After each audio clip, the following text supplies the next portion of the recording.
Bonjour. Aujourd'hui, on étudie Spinoza en 5 minutes pour être prêt pour le bac de philo. Récupère des fiches de révision déjà toutes faites tout au long de la vidéo et reste jusqu'à la fin pour découvrir les erreurs à éviter le jour du bac.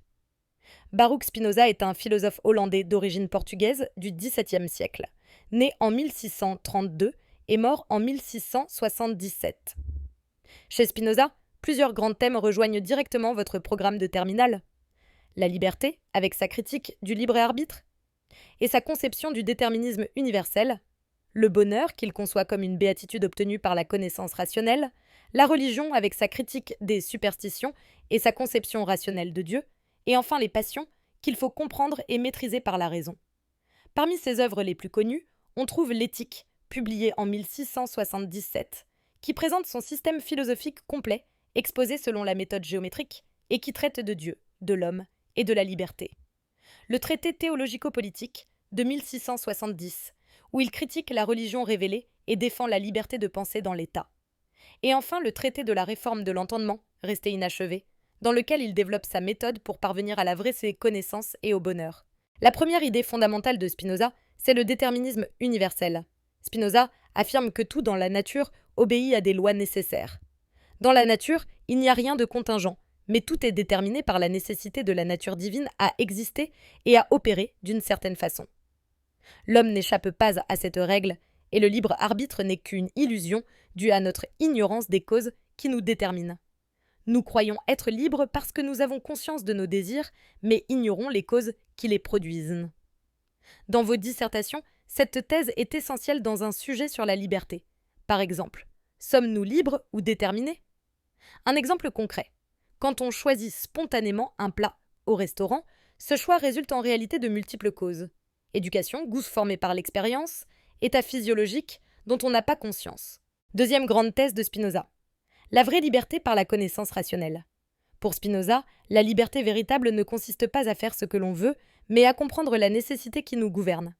Plus nous comprenons les causes de nos actions et de nos passions, plus nous devenons libres. La connaissance rationnelle nous permet de passer d'une condition de servitude, subir passivement, à une condition de liberté, agir en comprenant. Cette idée est utile dans une dissertation sur la raison ou la liberté. Par exemple, la connaissance nous rend-elle libres ? Exemple concret.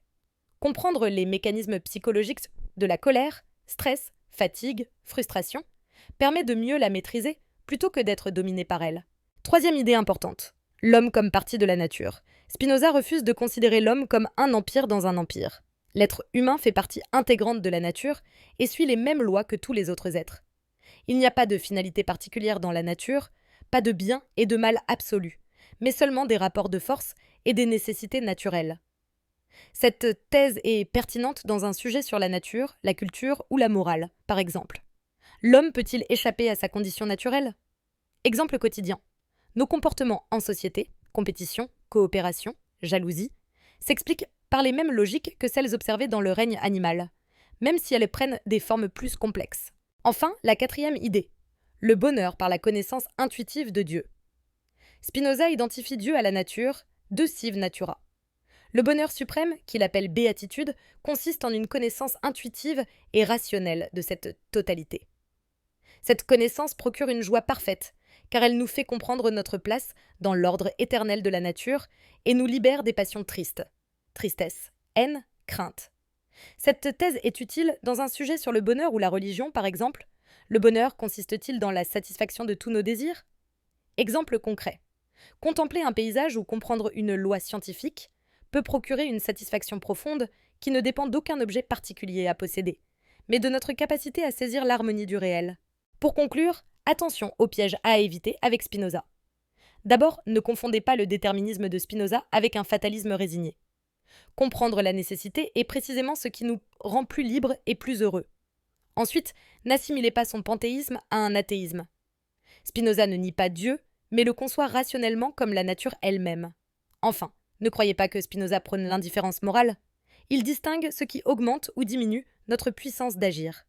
Si tu veux découvrir d'autres auteurs au programme du bac de philo, regarde cette playlist et abonne-toi pour ne rien manquer.